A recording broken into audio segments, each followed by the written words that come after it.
Patience is a virtue. Not right now, it isn't. Nothing says romance like the gift of a kidnapped, injured woman. Life finds a way. So, pretty much touch anything and you get your head chopped off.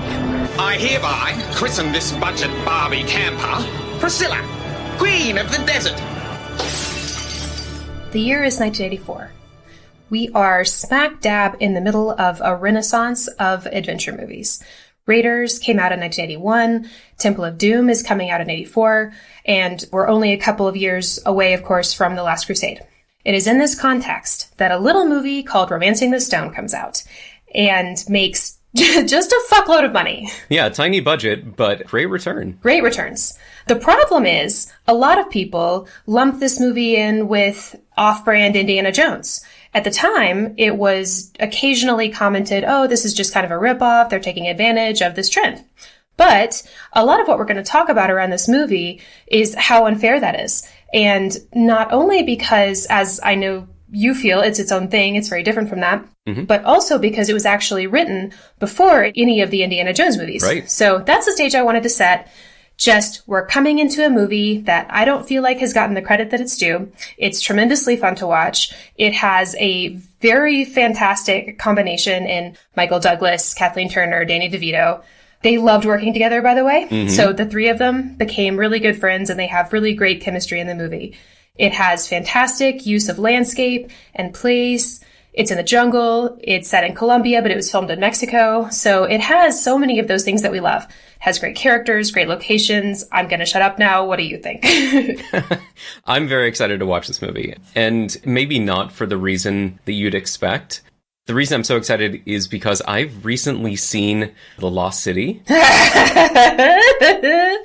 right was I? Not very right. Oh! Okay. All right. Continue. I didn't like The Lost City very much. Well, I didn't say I liked it. I really liked The Lost City. I said it was stealing from this movie. Oh, yeah. Then in that case, yes. I thought you had really enjoyed Lost City. I mean, I liked it okay. I liked it well enough. I didn't. But that's kind of why I'm wanting to revisit this, is because, yes, you are correct that it has taken a lot from this exact script, and I think it just kind of did it worse. Yeah. So I'm wanting to go back and see the OG and remember this from my childhood. And like you were saying, it came from the renaissance of adventure movies, but I also don't like to put it in the same league as the Indiana Jones franchise, just because, to me, I saw it at a different time in my life. I was introduced, I think, to Indiana Jones first, and then eventually to Romancing the Stone later. The budgets are completely different. The filming locations are completely different. I just have never had that thought, even though I guess if I had been paying attention, or if I had been born, and as a tiny little baby was paying attention to this. I can just picture you. For the audience, he was such a little, blonde baby, and he was very serious. So it's always, Mason with his little pale hair and skin, and then just these, big eyes and very serious. Yes. So I can just picture you being I don't think this holds up to Raiders. But yeah, I don't think of them, at all. And so the context, I think, is good to call out. But in my mind, they're so different that they both deserve their own spotlight. Yeah. I mean, I do feel like I saw this really early. I actually texted Mom about it, and she said, oh, yeah, I think your dad and I would have gone to go see that in the movie theater. We probably rented it on VHS and played it for you guys. So, I mean, I know it's a favorite of the family. I know it's something our parents would have shown us. Looking back at it, what do you remember? What are the scenes that jump out to you? For me, the environment. And I know that after doing a little bit of research, this was a big part of the production story, was fighting with the environment on a 90-day shoot where half of the time it was raining, and that was great because that was what the script called for, but at the same time it caused a bunch of production issues. But, I mean, I remember being very sucked into that and feeling as though the characters were evolving and changing over time. Especially Joan Wilder, really going from somebody who, is an inner city person living with her cat to gaining a massive amount of confidence throughout the film to the very end, where she's really a badass. I remember taking that journey with her and really enjoying that development. Yeah. I, looking back, remember some really fun and funny moments. I remember as they're escaping and they're in the Jeep or whatever, they meet the cartel character who just loves her books. I mean, that tickled me to death as a kid. I also like this is kind of a fun play on the city girl coming out of her shell situation, or like the urban successful woman softens up, because it's actually kind of the opposite. She is in her apartment just writing romance novels. Crying to her own story, Yeah. her own characters, which there's nothing wrong with that at all. It just shows the emotional connection that she has to her own writing. And that's fantastic, yeah. So the lesson she needs to learn isn't like, oh, stop being a business lady and soften up. It's, you can do these things. You can get out of your comfort zone. You can go adventuring in the jungle. You can even have the kind of life that you're fantasizing about living through your characters, taking it one step closer, do it yourself. And I really enjoy that. Instead of a softening, it's kind of a strengthening. Yeah. And then also just the chemistry of the cast. It is really well cast, which is interesting because Michael Douglas was trying to cast a bunch of other people. He produced this movie. He bought the script. Actually, even before that, he had come across the script, went to Malibu, to the restaurant, talked to Diane Thomas. He got this movie made. And then he actually really tried to cast someone else, and other people just weren't taking it because they didn't believe in it the way he did. So I just love the story of Michael Douglas really believing in this woman and her story, working so hard to get this movie made.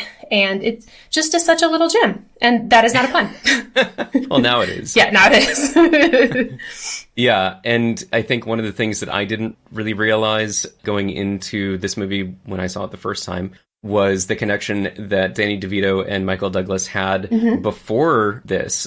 I think it's very interesting how they met and the bond that they formed, and them being roommates for a while before this all came to be. We'll talk more about that in the second half, but I think it's fantastic that Michael Douglas went so far for this and believed in it so much, because he had done some other producing at this point, but very different types of production.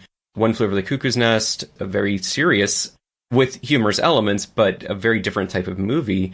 And yeah, it sounds like the lengths that he went to get this made really showed how much he believed in the script, and going so far as to finally take on the leading role, even though I think it's something he probably was trying to avoid due to drawing comparisons to his father, Kirk Douglas, and the types of roles that he was in. Yeah, it is really a cool story. And I love any story where something happens because someone else really believes in your talent. Yes. So in this case, Michael Douglas really believing in Diane Thomas. But, you know, it kind of goes both ways, because at this point in his career, he's not the Michael Douglas we know now. True. So it's sort of this story of he's believing in her, but she's believing in him too. And everybody involved in the movie is believing in him, that he can produce this all on his own and set up production in Mexico and manage all of this crazy stuff.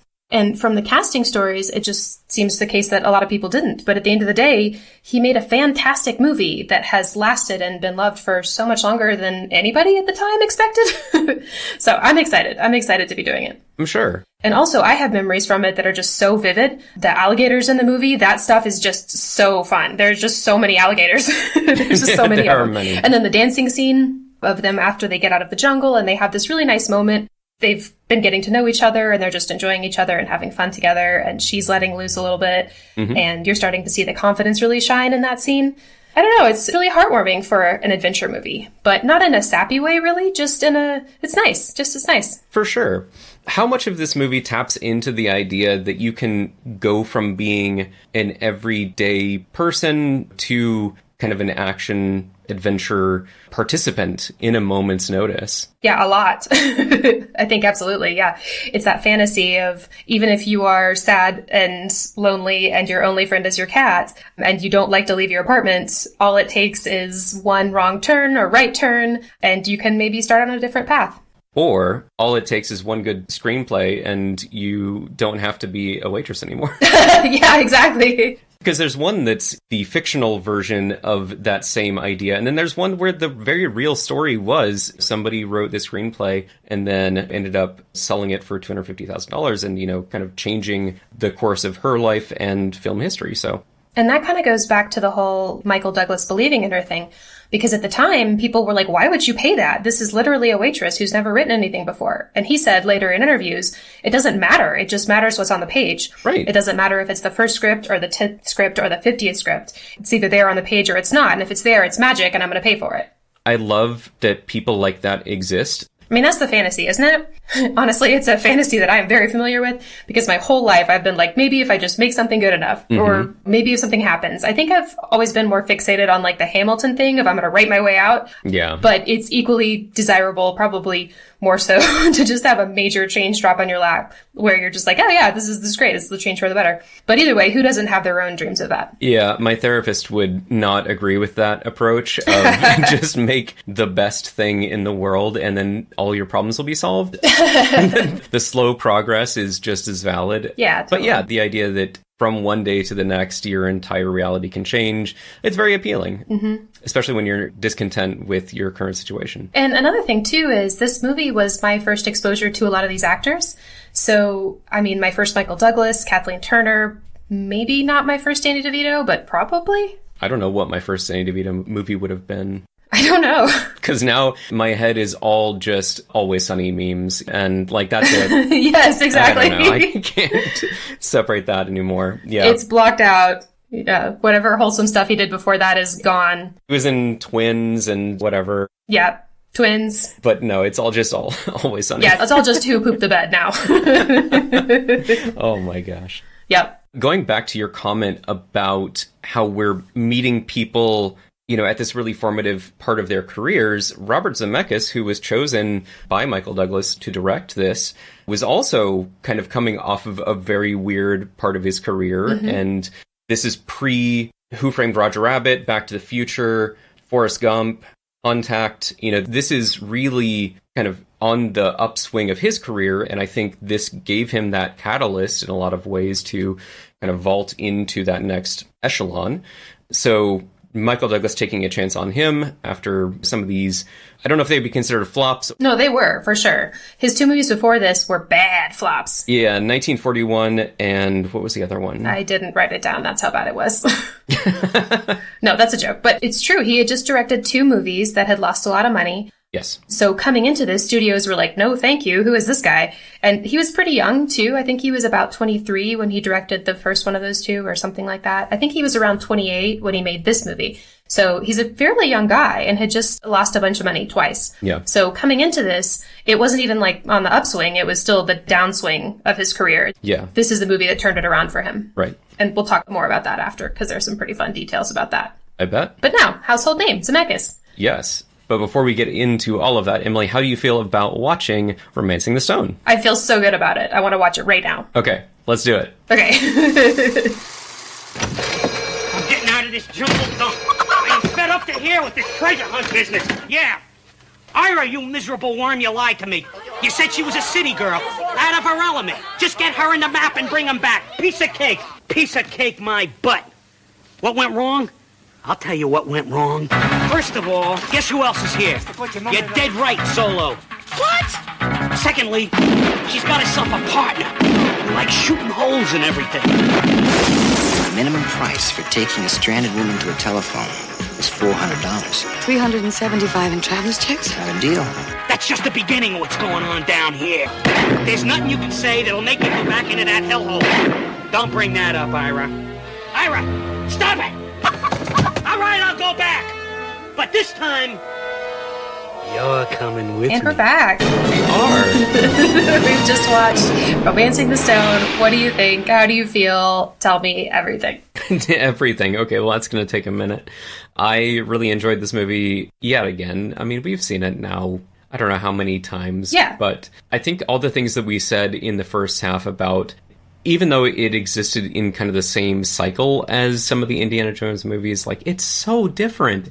It's romance more so than it is adventure for me. I think there's an adventure element to it because of the stone and everything, but it really is a story of Joan going through this incredible journey and trying to help out her sister in a very sticky situation.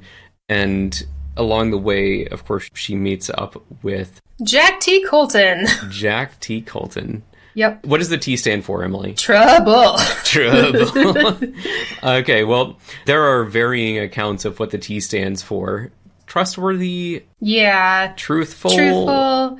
I think that one we'll have to take under consideration because he's complex. Yes, but her encounters with Jack T. Colton as they are trying to outrun Zolo, the mercurial police detective on their trail, and evade these people who kidnapped her sister and are trying to extort her for this map that was sent to her. Yep. All of that.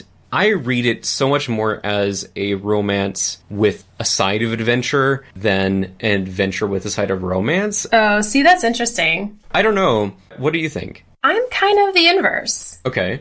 I like both parts of it, but I guess I see it primarily as this woman who really needs an adventure of her own. So I think for me, it's Joan goes off, finds out that she can do things she would never think that she could do, that she enjoys things that she never thought she would. She's swinging on vines, she's landing on her butt, she's making decisions forcefully, making choices. So I think for me, it's mostly about her getting out of her shell, out of her usual circumstances, and discovering that she can be the adventure hero. And then along the way, she meets, of course, Jack T. Colton. T stands for Terrapin.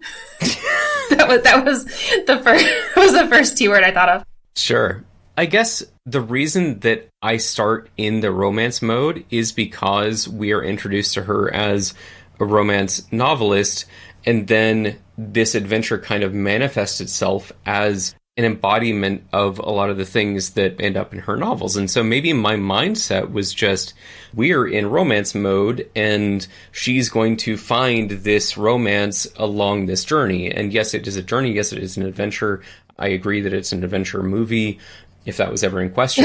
Not from me. No, not from you. But when you start from one frame of mind and then you're finding things along the way that kind of fit it, that yeah. I think leads me to think of it more as a romance. I thought of one. The T stands for There's Adventure. Yeah. I like both parts of it. I like the romance. I like that they genuinely bond. Mm-hmm. They start to like each other, like lowercase like each other, before they start to like each other. Yeah. But one of the things that really jumped out to me in this watch of it was the physical comedy is so on point. It is. There are so many great moments of little physical comedy callbacks, like she swings across the ravine and falls directly onto her butt. And then later she, I think out of the window, or there's some other place where she falls directly onto her butt. Just a little runner of this sort of like plump, flat butt with her legs sticking out. But there are also classic gag jokes.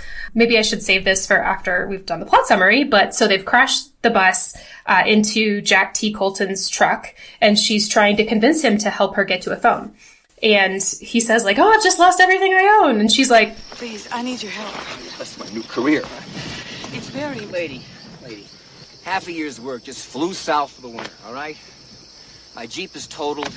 In about 5 minutes, everything I own in the world is going to be wet. So can you lighten up, please? I really don't have the time. I'll pay you. You don't understand. It's a matter of life and death. If I don't get to my How much? $50? Oh, shit. Well, you said you just lost everything you owned. Not my sense of humor. You think my entire worldly possessions was $50? yeah.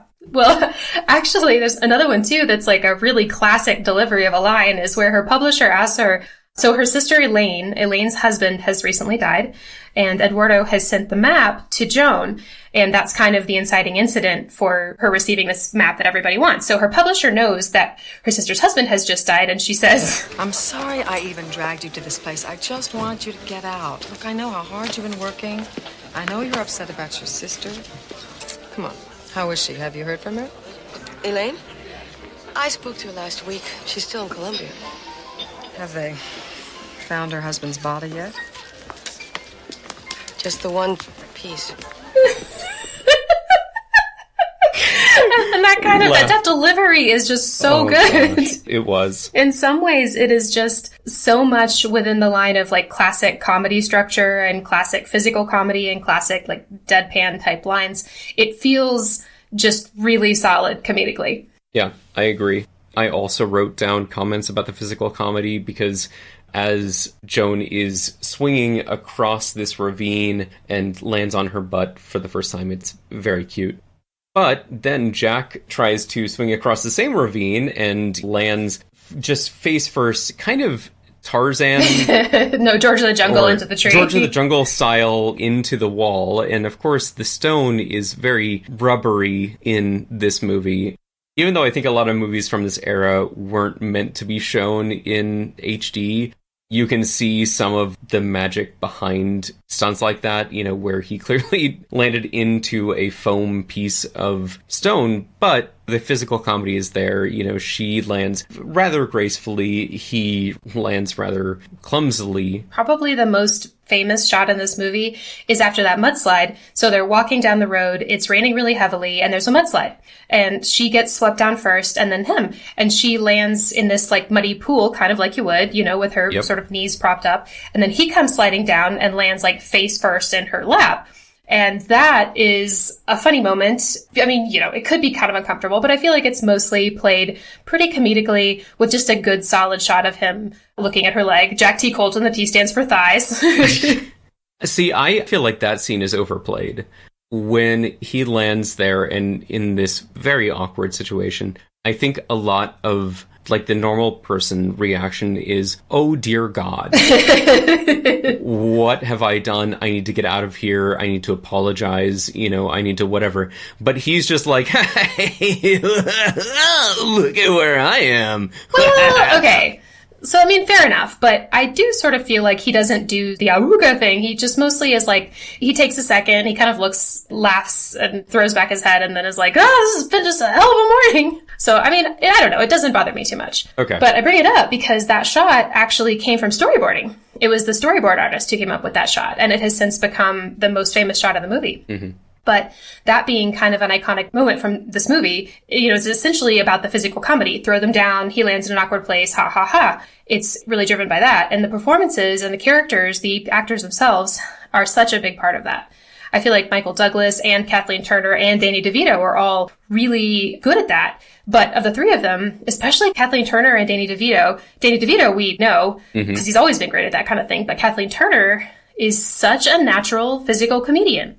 Who knew? Yeah, who knew? Her emotions, her facial expressions, it's all funny, and she does it so effortlessly. Yes, completely agree. So that was kind of my biggest takeaway, was that. And I kind of want to go back and watch other movies of hers with that in mind. Of course, we'll probably do Jewel of the Nile at some point, and the other movie that she and Michael Douglas did together was War of the Roses, but even like Body Heat, which is a very different style of movie. I would be interested to go back and watch it and just think about her physical performance and physical comedy and see where all of this comes from. Yeah, I want to kind of give a counterpoint to myself and my own thoughts that this is more of a romance movie, in that she is such a quick adopter and she's so willing to move from scene to scene and from challenge to challenge that I gained a lot of admiration for her of, oh, she's just willing to go. There's a scene, especially when Jack is chopping through a forest using his machete, and he says, well, if you think you could do it, better be my guest. And she's like, all right, fine, I'll do that then, because I am not afraid of that challenge. And I feel like a lot of movies would glaze over that and be like, oh, no, you're right, keep going, I'm sorry. But she's like, no, I'm up for the challenge. I want to learn how to do this. Maybe I've never done it before, but I have the confidence in myself that I can master something like that. Yeah. And she just goes for it. And I love that. It's such a cute scene, too. I love her face in that scene because she takes that machete and she's dripping with rain and she's having to blink a lot because of the rain flowing down her face. It's like if you've ever seen a 4-year-old that's just very set on doing something for themselves. And she's taking the machete and she's doing these little slightly cautious hacks. Yeah. And then she just keeps going and her face is running down with water and she's like, I've got it. I'm just going to machete the shit out of this. It's very cute. Yeah, and at first, it is slow, but she gains speed and momentum and confidence, and like that's what you want out of a character that's developing in real time. Yeah. But before we get too much deeper... Yeah, I'm sorry. I was very excited to tell you all of the things that I had observed. I want to know all the things. I just also know that there's another piece of this that you occasionally enjoy. I do. Is it perchance the plot summary? Yeah, the plot summary. All right, let's get it. I hope you like this one. I'm sure I will. We open on wet titties. Okay. That was cheap. Okay. Okay.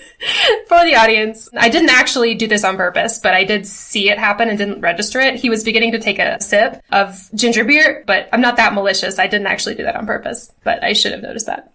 Okay, start that over. We open on wet titties in an old-timey undershirt. A dirty, mean-looking outlaw type comes busting in through the front door of the cabin. Wait, is this a Western? Am I in the wrong movie? Nope. It's just a scene from Joan Wilder's latest romance novel. Our faceless heroine is more than just a damsel in distress, though. As the bad guy advances, she reaches for a knife strapped to her thigh and throws it right into his heart. Galloping away, she meets up with a dashing cowboy, her beloved Jesse, and they ride off into the horizon together. Cut to a typewriter. Joan, our real heroine, is wrapping up her manuscript. To celebrate, she lights some candles, gives her cat a can of tuna, and pours an airplane bottle of lukewarm Di Serono into a wine glass. We're supposed to take this as an indication that she's a lonely loser, but honestly, it sounds like a pretty nice night.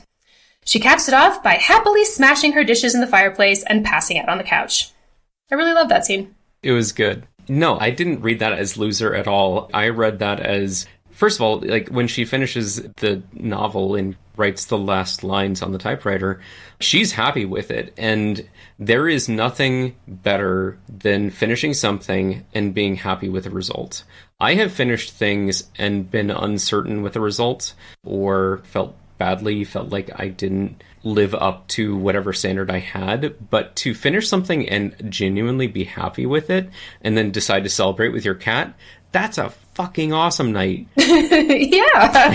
That's amazing. And it's really sweet. Her cat is a happy little cat. Yeah. And they seem like they're having a great time. I feel happy for her. I do feel like we're supposed to read it, though, as, like, not flattering. But fuck that. That sounds great. Yeah, well, we live in 2023, and a lot has happened since then. It's absolutely true. It's different today. Yeah. All right, so...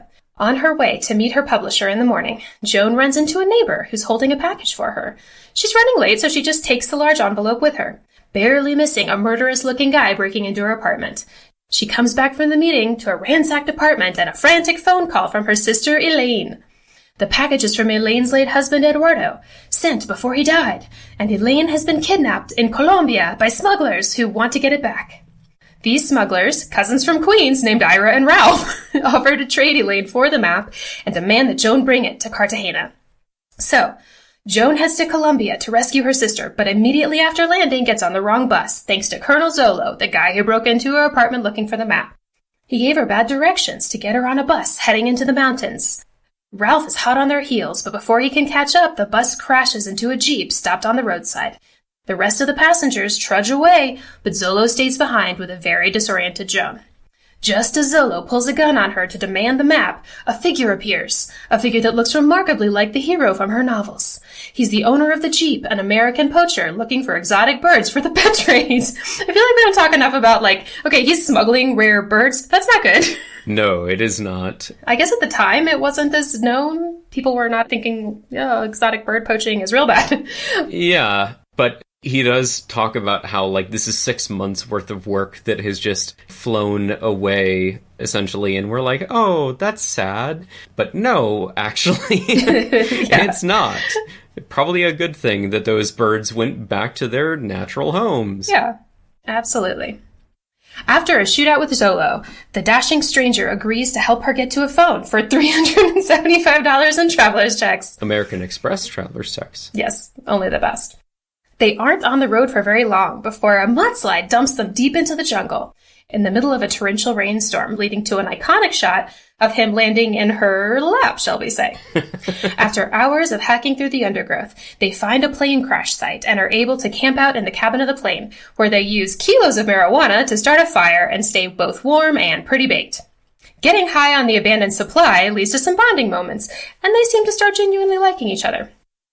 Joan asks what he really wants in life, it's a sailboat, and tells him more about what's going on when he accidentally discovers the map in her bag. Joan passes out hard, and Jack has a chance to look at the map, which seems to lead to something called El Corazon. In the morning, they get to a small village led by a friendly drug lord who's a big fan of Joan's. God, I love that character. Oh my god, me too. You looked up his name, but he's in, what, Three Amigos? His name is Alfonso Arau.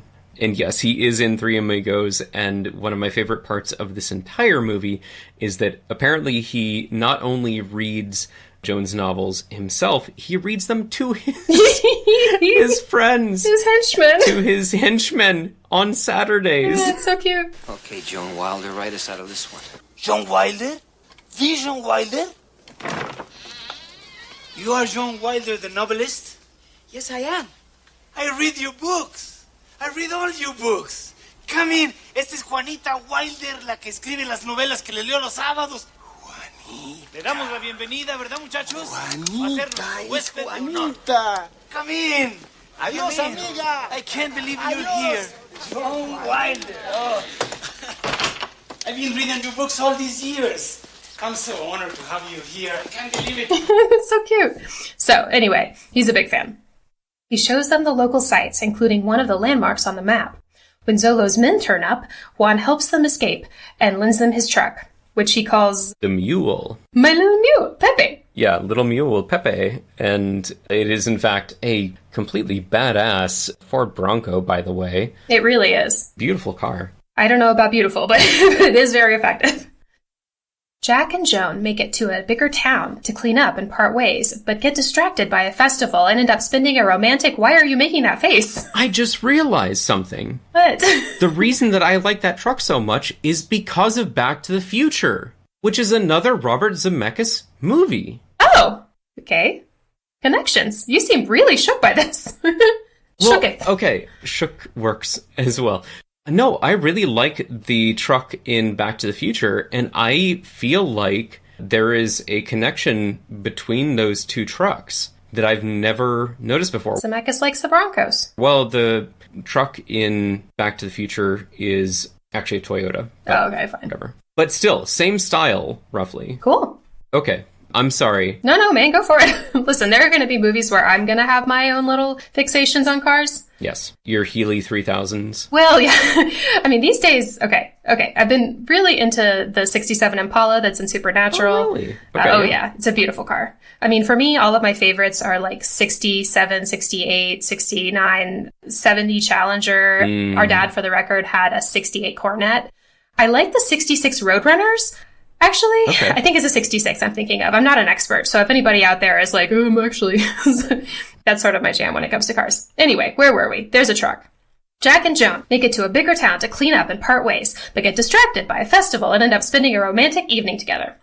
Lying in bed, Jack suggests that using the map to go after the treasure could give Joan more leverage to get Elaine back, and she is amenable. Meanwhile, Ralph has spotted them and is camped out in his car outside the hotel. In the morning, they escape out the window of the hotel and hotwire the nearest car, Ralph's car, with him under a blanket in the back. I'm pausing here because I could not remember why they had to escape. Did I forget? Was it Zolo's? Yeah, it was Zolo's. I blinked it out.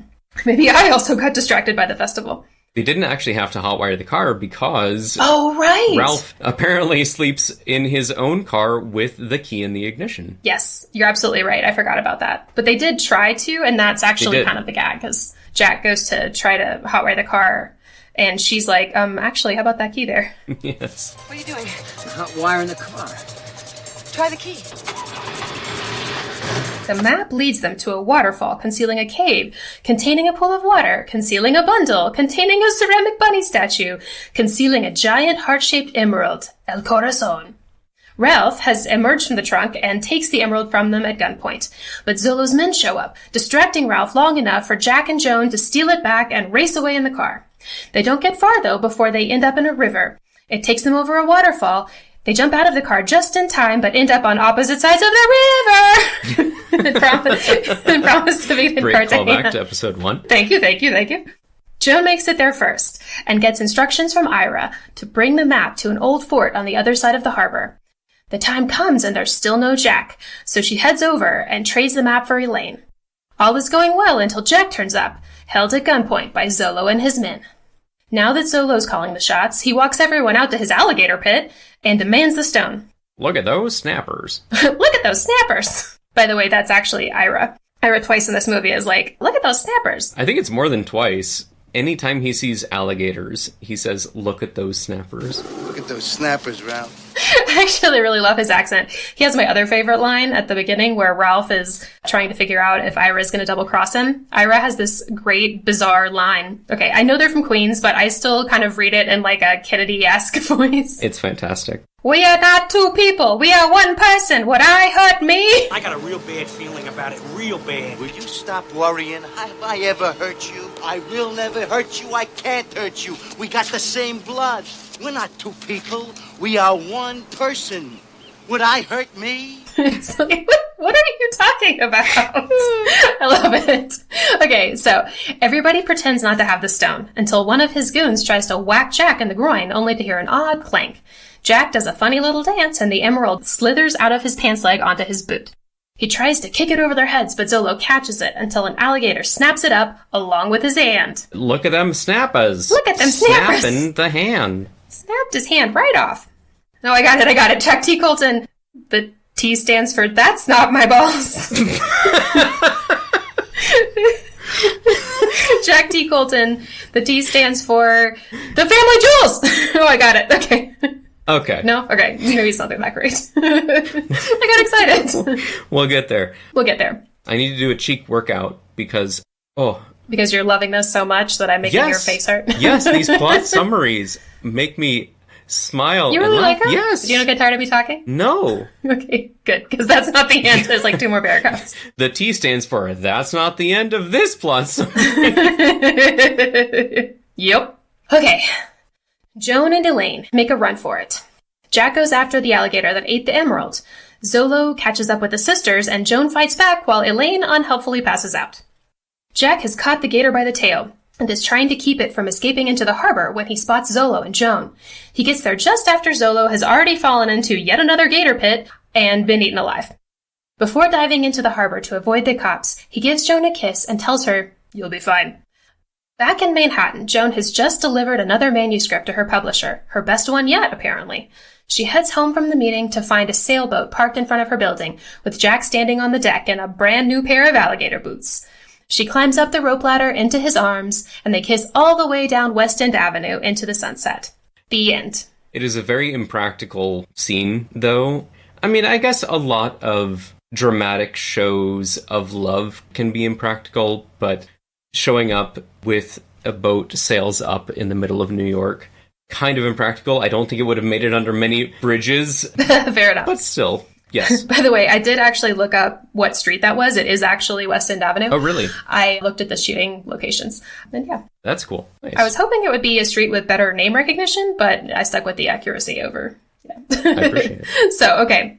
One thing that I just want to quickly say that is amazing about this movie is Holland Taylor. Mm-hmm. I really enjoyed Holland Taylor as the publisher in this. Yeah, and by the accounts that you were talking about in the beginning, and from what I've also read, Holland Taylor as the publisher is just miles ahead of the creepy male publisher that was also potentially in that role. And I think they even shot a lot of it with him in that role. They did, yeah. And then only after screenings did they realize how big of a mistake that was. Yeah, absolutely. And this actually gets us into one of the big pieces of drama around the making of this movie.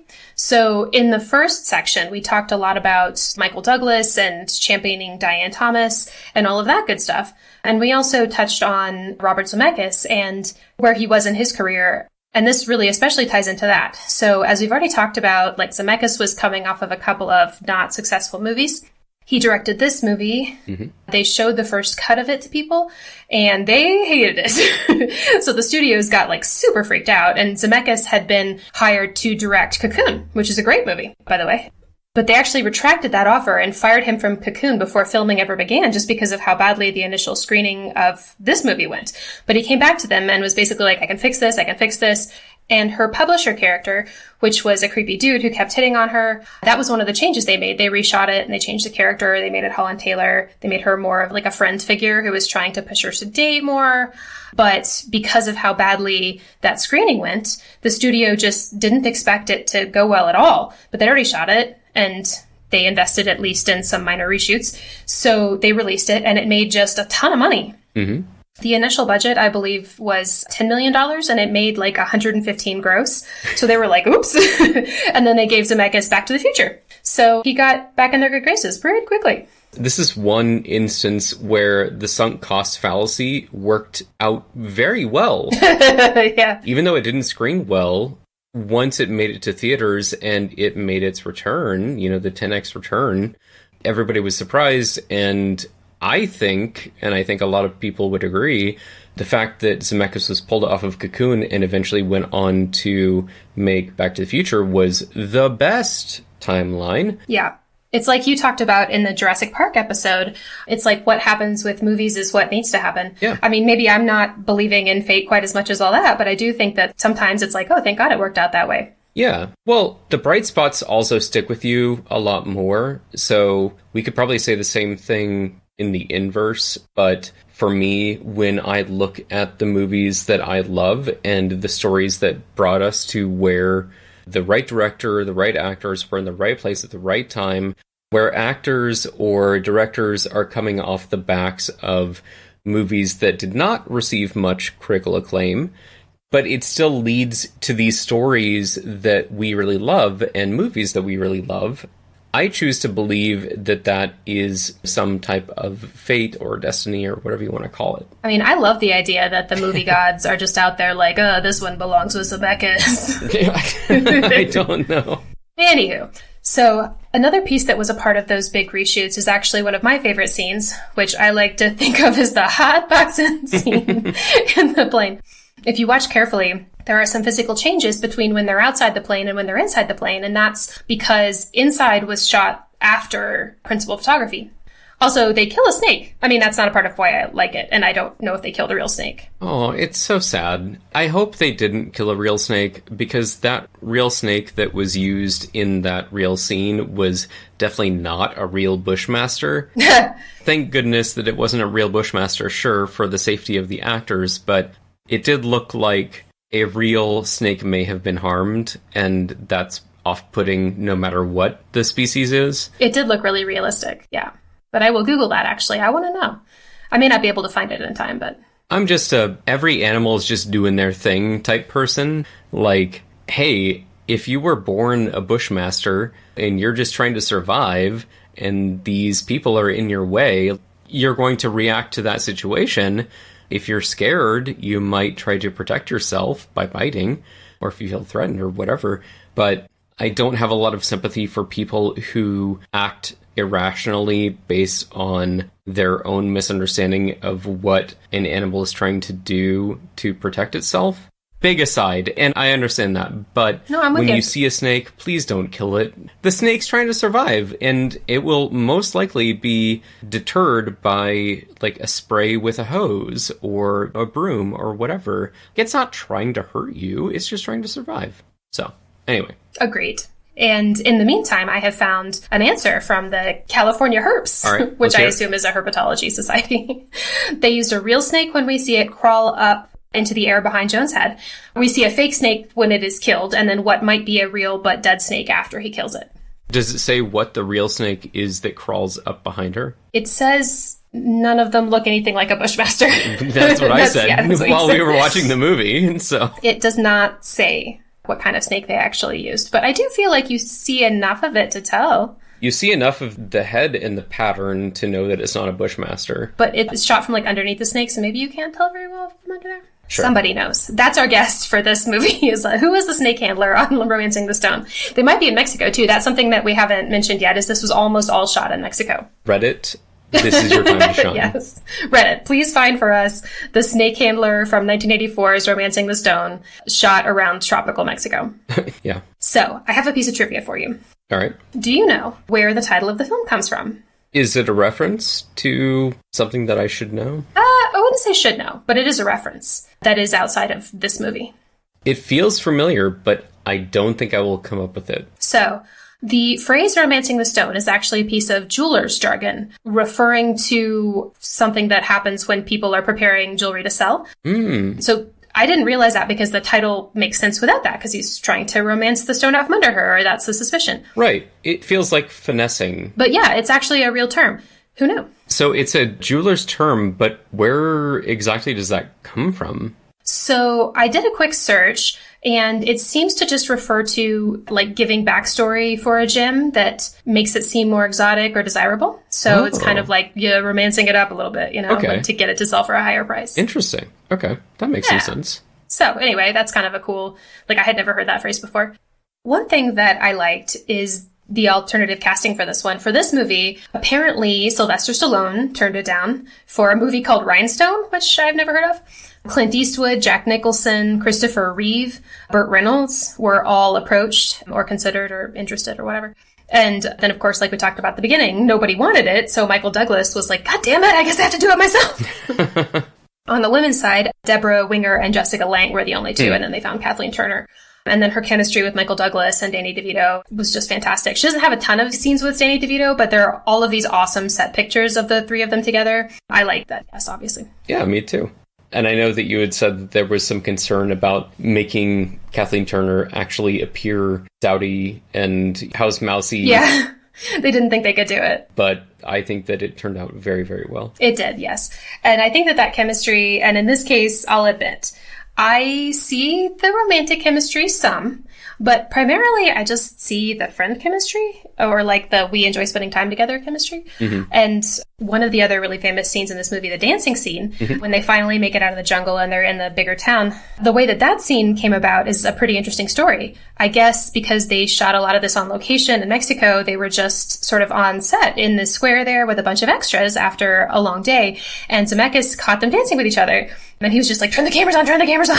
Now, I'm not saying that this is the footage that ended up in the movie, but at the very least, that dancing scene was inspired by just Michael Douglas teaching Kathleen Turner a little dance, and they were dancing together, and it looked like they were having a blast. Yeah, see, that I can believe. The idea that Zemeckis just turned on the cameras and suddenly they were having close-ups and all of these incredible shots with nobody in the way, no. Dancing is pretty chaotic, or not chaotic, but at least involves a lot of motion that would be happening in front of the cameras. It's hard to shoot, right? And so I choose to believe that those scenes were inspired by them dancing. I don't know that I can agree with the accounts that, they just turned the cameras and suddenly we have movie magic that is perfectly lit, perfectly choreographed. Nobody was dancing in front of them, all that stuff. That's pretty hard for me to swallow. Right. Well, this is another one that, if somebody out there has that on tape somewhere, please drop it anonymously in the mail, because I would love to see it. I promise not to tell anyone. TheAdventureLings@gmail.com. Yep, TheAdventureLings@gmail.com. If you have that footage somewhere, please, please, please, please, please. I want to see it so bad.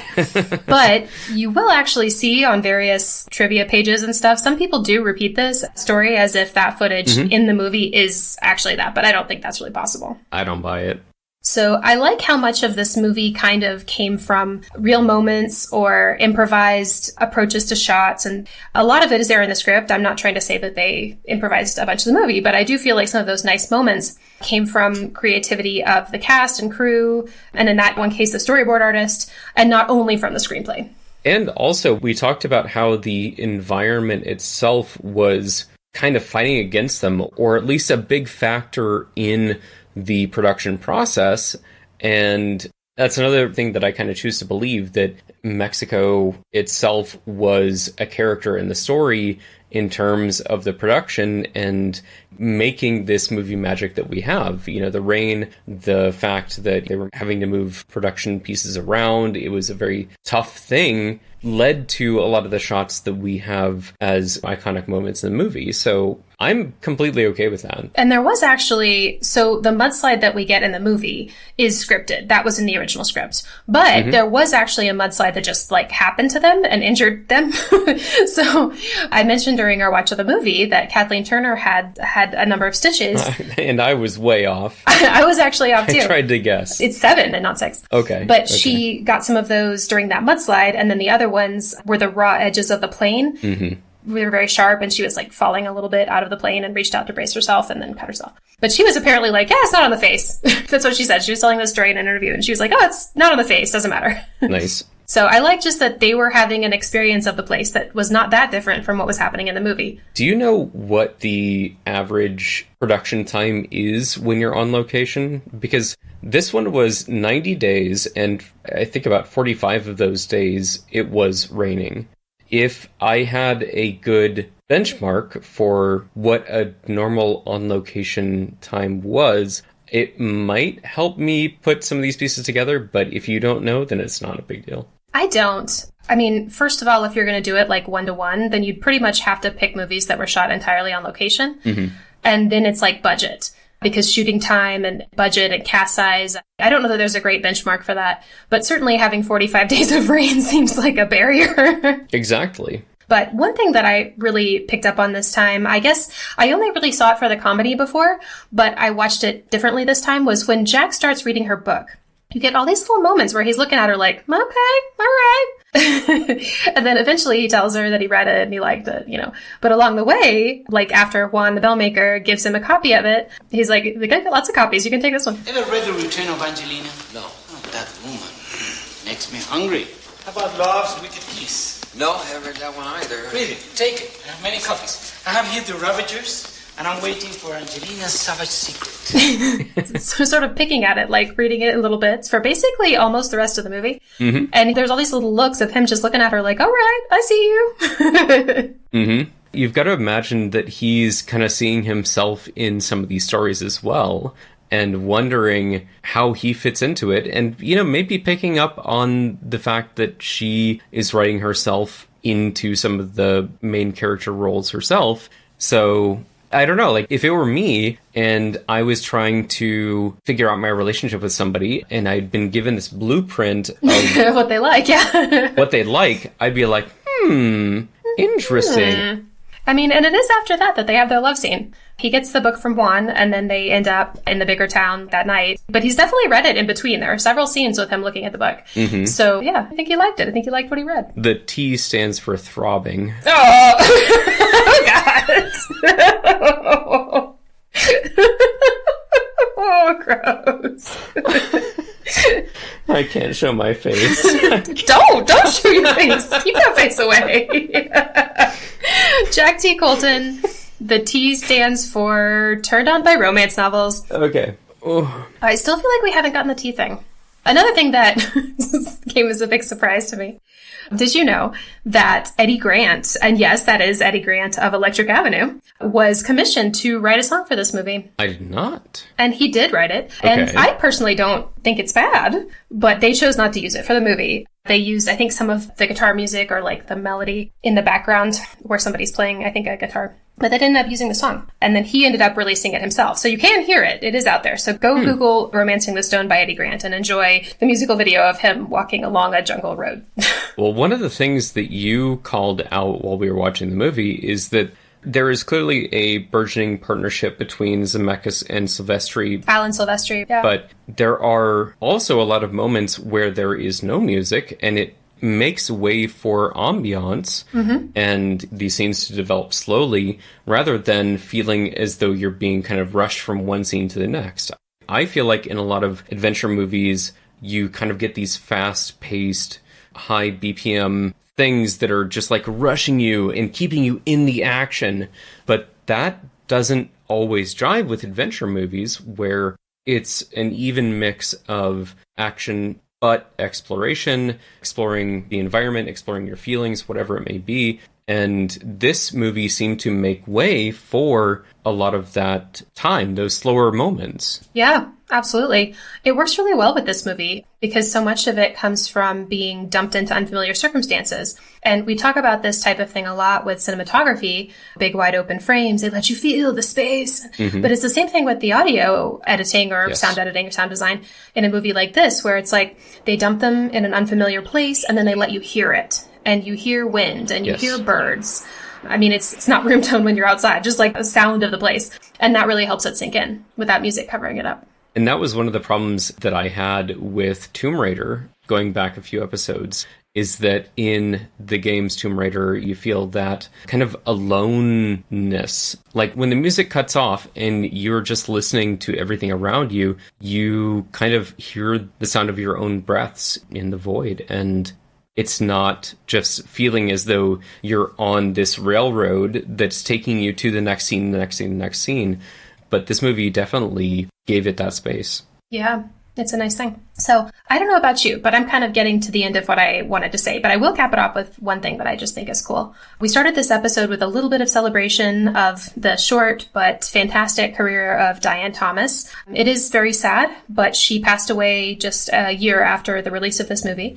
But prior to that, obviously, many, many people enjoyed this movie. It became a massive success, and her talent was recognized not only for this movie, but also by Steven Spielberg, who hired her to work with him on the screenplays for 2 movies, a movie called Always, and then the movie that would become The Last Crusade. So Spielberg saw her, was like, hey, this person is a great adventure writer. I think I should hire her. So just to cap off the whole, is this an Indiana Jones ripoff conversation? Not only is it not, but Spielberg brought her in to actually help write an Indiana Jones movie. And she did work on it a bit before she died. Right. So I don't know. My big takeaway is Diane Thomas, underappreciated, groundbreaking adventure writer. Yeah, exactly. I was going to use the term pioneer, that in this renaissance of adventure movies that we were having, she was leading the way. Going all the way back to 1978, way before all these other iconic movies were made. And like you said, that she was recognized for that and brought into so many amazing projects that it's a real loss that we weren't able to see her hand in more movies from this era. Yeah, we joke occasionally about the darkest timeline or the alternate timeline. Mm-hmm. The AU that I want, the alternate universe where Diane Thomas goes on to write, 30 or 40 adventure movies. I want to know what they would be. I feel like they'd be amazing. I wish we'd gotten to see them. Yes. But in the absence of actually getting to do that, I'm going to imagine that there's another universe somewhere where she's just out there killing it, having the best career. Absolutely. So, on that happy note, you have picked the next movie. It is actually one that I have never seen. Yes. So this is the first one that we're doing that I've never seen. I'm super excited because I feel like I've been kind of dominating the movie choices. So tell me about it. Okay, so we are moving into the more modern era. This is a movie that had been on my list for a really long time, and then I finally just on a whim decided to watch it because it sounded like a fun, light movie, and that's what I needed that day. We're going to be watching The Hunt for the Wilderpeople, and I'm really excited for it because I think you will like it very much. It's another Sam Neill movie, and I understand that it's going to draw comparisons to Jurassic Park, but we do love a found family movie, and this one being directed by Taika Waititi, I think is a really great step into this modern era of adventure movies.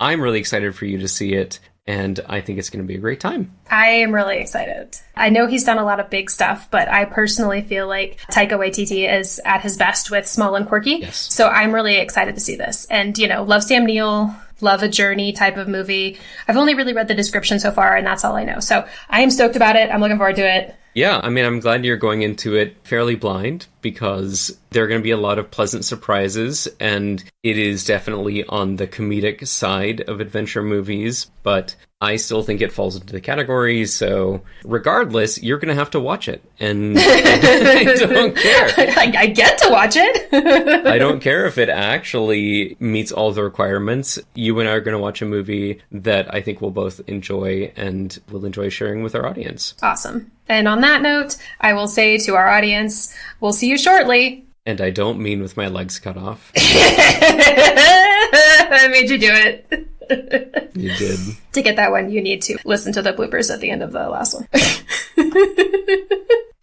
Oh, it's so good, though. Oh, how is it that the joke that I made as a 6-year-old is the greatest joke of my entire life? You peaked early. I peaked early. Comedically. And by the way, while we've got you, you can find us on Instagram at The Adventurelings. You can send us an email directly with your thoughts, feelings, movie recommendations, etc. at theadventurelings@gmail.com. And then, of course, we always appreciate your subscribes, your reviews, your follows, or whatever the hell it is the platform you're listening on does. But thank you so much for your support, and we'll talk to you next time. Thank you for joining us today on Adventurelings, your weekly dose of filmic insanity. Let's do the same thing, but with just more energy and... But just better. Yeah. Can you just do that again, but have it not suck? Okay, when I Googled it, Urban Dictionary came up first. Oh no. Yeah. Okay, Romancing the Stone. Look at those snappers. The T stands for not a reader. Jack, I know. I backed into this one and now I can't get out. You have to hotware the car. Yeah, the T stands for unaware. Unaware. Unaware. The T stands for not looking out for the key. It is still my second favorite joke of all time. Do you want to hear it? Yeah. Emily, ask me if I'm a carrot. Carrot? No.